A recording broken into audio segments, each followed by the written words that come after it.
Толкунданып,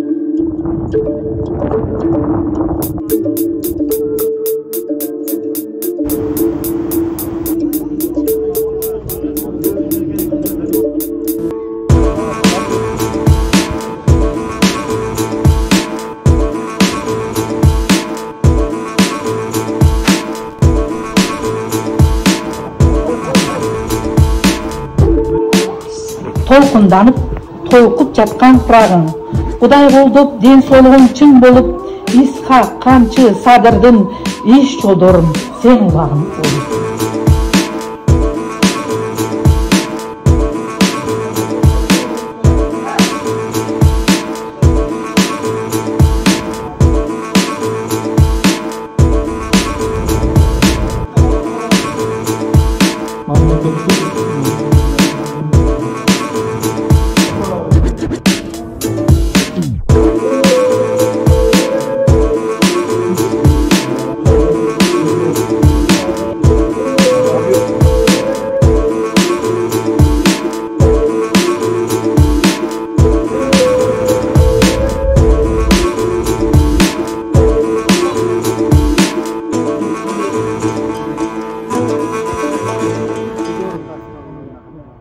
Allah razı olsun. Bala çakalya.